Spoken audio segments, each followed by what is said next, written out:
Hello. Our next speaker is Jim Doull.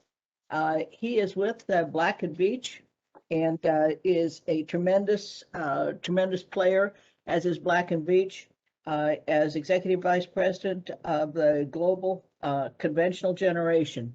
And so, Jim, it is an honor and a pleasure to have you with us today. And please take it away. Looking forward to hearing from you. I know you're doing big things all over in big ways, and we're looking to you for more leadership too. Well, thank you very much, Sheila, and to Vicki for leading us through this forum today. It's a pleasure to be here again, and thanks to the whole USEA team for the invite to discuss here on this energy transition. I'm going to talk a little bit of technology today, so get ready and get your note cards out, and we'll always bring the technical expertise that Black and Veatch has to the USEA again. You know, the industry, the 130-year-old power industry is being transformed, and we're all a part of this exciting time. At Black and Veatch, we've changed our portfolio to adapt to these changing times and our clients' needs.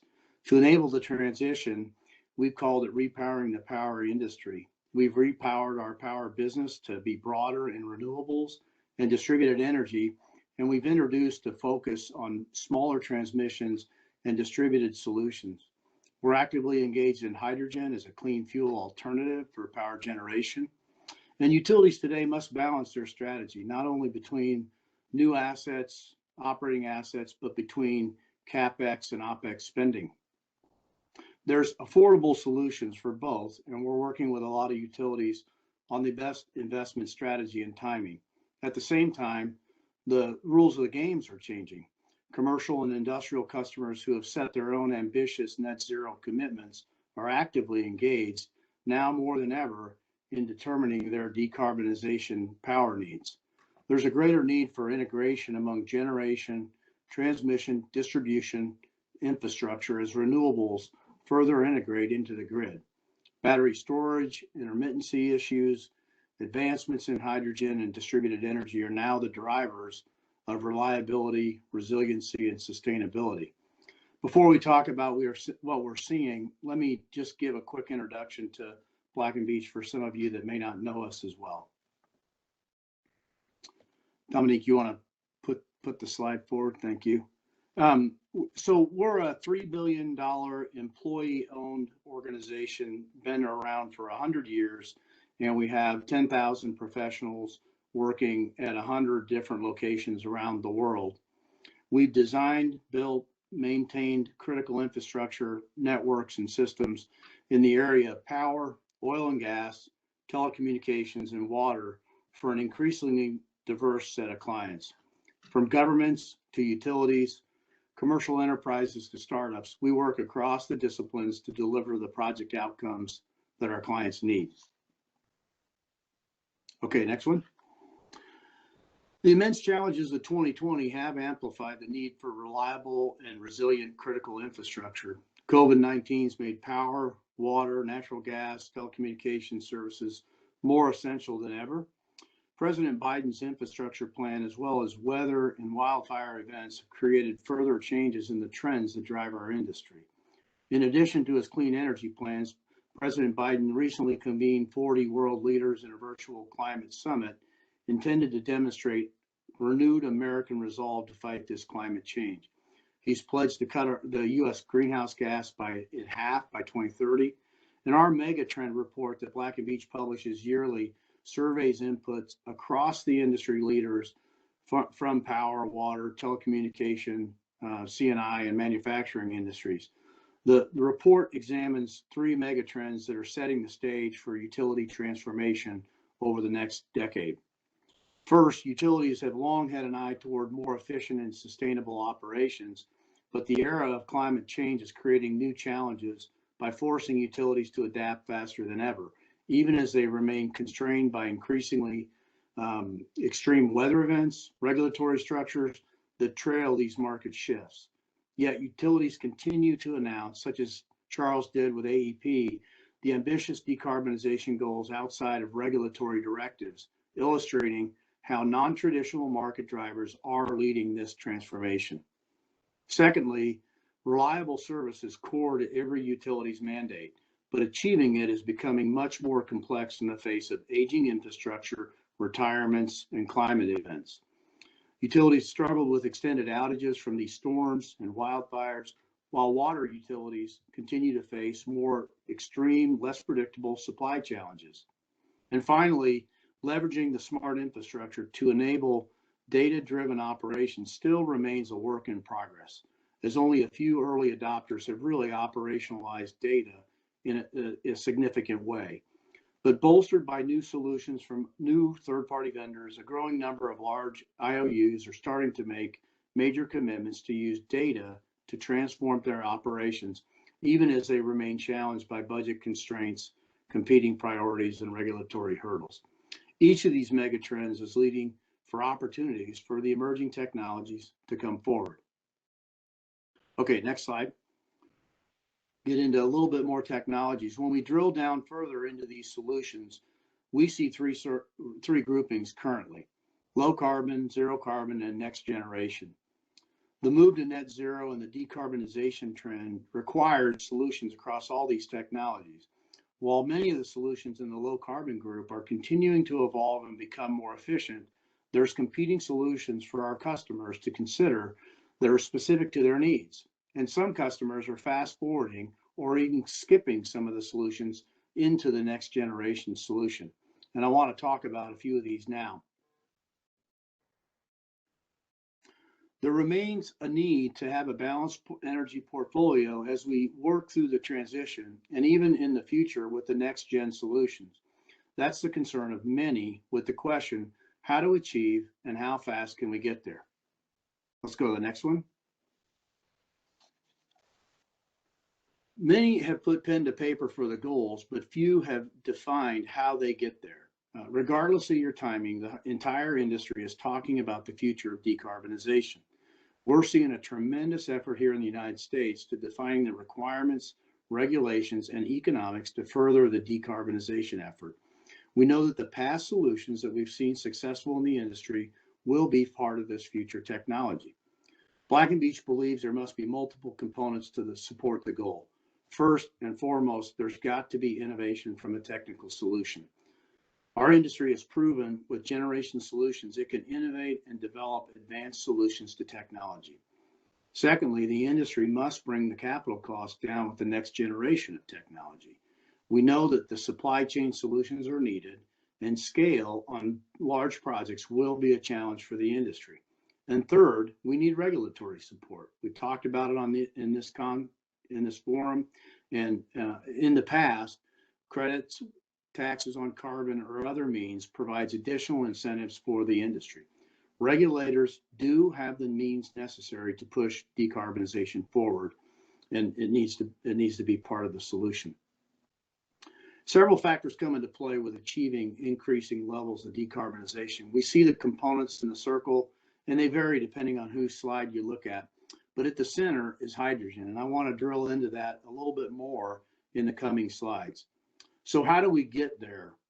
Many organizations are coming forward. We joined the LCRI initiative, the effort guided by EPRI and GTI, along with Black & Veatch, many of the OEMs and utility leaders. They just released their research vision report that offers deep insights and potential solutions for the industry. That's a great report to get familiar with and read. It offers paths to the solution. And the Hydrogen Council, we've also joined as well, and is coming forward with guidelines on the decarbonization goals. Black & Veatch has been in business for 100 years. We're employee owned and we're based in the US, but we're globally deployed. And we see this transition before with coal, solar, and renewables. There's never been a more exciting time to be in the industry, and we're excited to be a part of this transition. Okay, next. So let's talk about hydrogen. At this stage of the development of hydrogen economy, we believe the source of this clean burning fuel should be put in context with the other fuel sources regarding their carbon intensity. The slide on the right indicates their relative intensity across the various technologies. This perspective offers the appropriate basis of comparison as we consider the necessity of hydrogen as part of our energy mix by 2030, 40, and ultimately 2050, where a lot are aiming to achieve net zero or carbon negative goals. Much of the discussion today is around the color. It's really not about the color. It's about the level of carbon intensity at the right price. And so overall, the objective is to bring the cost of hydrogen down for all applications. This includes energy, power generation, transportation, whatever the application. Let's not let great be the enemy of good as we strive to drive economies of scale. The industry will work across the globe with solutions that drive these costs down appropriately. And one more, let's go to the next slide, please. One more on math. Want to just give the forum a perspective on levelized cost of storage. So these slides start to get complicated, but for many of us in the business, it's about economies of scale. So if you step back and look at the levelized cost of storage, the picture is also unclear for many. This slide compares the storage for batteries versus hydrogen. And when you think of the cost of storage, there's key factors that affect the economics of batteries when they are beneficial for use versus a longer running generation source such as hydrogen. Pairing batteries with solar provides partial, often valuable solutions. Think of the term as shifting in this context. Battery storage shifts the energy supply on a daily basis. Hydrogen looks to provide a more continuous solution. Storage of hydrogen can be shifted seasonally, thus changing the profile of its cost to a longer profile. We can reduce the need to overbuild renewables by leveraging hydrogen as a longer energy storage solution, especially by using excess hydrogen from renewables in the summer months to build up reserves of hydrogen for the shorter, colder days in the winter months. Battery storage is forecasted to come down in cost. It's going to continue to be a viable solution, and it's going to drop considerably in the next 3 to 5 years. Batteries are great today for daily shifting of energy, complemented by hydrogen for that seasonal shift that we need in some of our communities. These are the challenges that many are asking for Black & Veatch to help with and provide guidelines for their business. Let's go to the next one. So enough about the economics. Let's talk about some projects. There are several ways to solve CO2 solutions in terms of capture, handling, storage, and transportation, and of course, sequestration. At the same time, the hydrogen has quickly risen to the top of the solution for several active projects that are underway. A few are shown on this slide. The Intermountain Power Project is a project out in Utah that's going to fire on a blended hydrogen by 2025, and then more as the years go on. And Long Ridge is going to do the same thing in the Southeast, as well as fuel storage projects and fueling stations that are going up across the United States. Many of the projects in the pipeline here at Black & Veatch are range from small studies, planning and IRP type projects, to demonstration projects, to full-scale complex projects such as these. We're working across the industry with DOE projects and EPRI projects, as well as these private projects to advance the efforts. Okay, next slide, please. One final technical bit here for the forum. Another aspect of the energy transition, I want to talk about HVDC. So HVDC is shaping up to perform a key role in the bulk movement of power over long distances. This is increasingly important in a decarbonized electrical sector where large-scale renewables are often not located near the load centers. HVDC is a key enabler of long underground and or submarine transmission links, which are pursued in support of offshore wind and bulk power transmission. There's multiple projects in the feasibility and execution stage globally, which have gone underground to facilitate the use of shared right-of-ways and to ease permitting constraints. Fax devices and such as STATCOMs are important in ensuring that dynamic reactive power is available near large-scale renewable projects. Dynamic reactive power needs are present in offshore interconnects with onshore interconnects with offshore wind, and this need will continue with further deployment in this marketplace with large onshore renewable developments. There's also continued opportunity for greater movement of power across the east-west interconnect and with recent weather events further reinforce the potential benefits of inter-regional power flows, which can increase resiliency. Okay, next one. Today, I was only able to touch on a few of the areas of the drivers of the exciting transformation taking place in the energy industry. We invite you to learn more by accessing our Strategic Direction Report series. It's based on input from the industry. The newest report, I think, is coming out next week based on inputs we've gotten from a company called the Green Biz Group to collect from Fortune 500 companies. It further is starting to outline the important role commercial and industrial companies are playing in this energy transition. They are major influencers. Also, feel free to reach out to us anytime. We're happy to share our insights from around the world. Again, thank you, Sheila, and to the USAE team for inviting us, and I'm happy to answer any questions if there's any time left.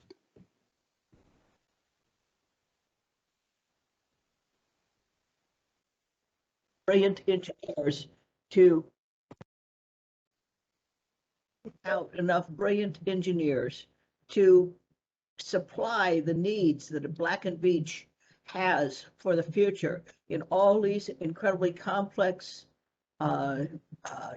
science-heavy technologies and plans for the future. I think your question was, where do we find the engineers? So, yeah, you got it. Well, Black & Veatch has always been very closely associated with the colleges and universities around the world for engineers that are coming out, but we're heavily invested in the STEM initiatives, the Women in Engineering initiatives, and some of those sorts of organizations. And we found that it's almost, it's a competition because there's a lot of places good engineers can go. They can go to the automobile industry, they're going to the IT industry. And so we really have to kind of do like the recruiters in baseball. We have to go in younger, we have to convince them and talk to them about the neat things that engineers do in our space and show them the career and the future that they can have in our space. Well, now you've got me so enthusiastic. I wish I would have taken engineering instead of philosophy and poetry. It's a great time to be in this business, Sheila. It's an honor to have you with us. Thank you so much. Thank you for having me. Bye-bye.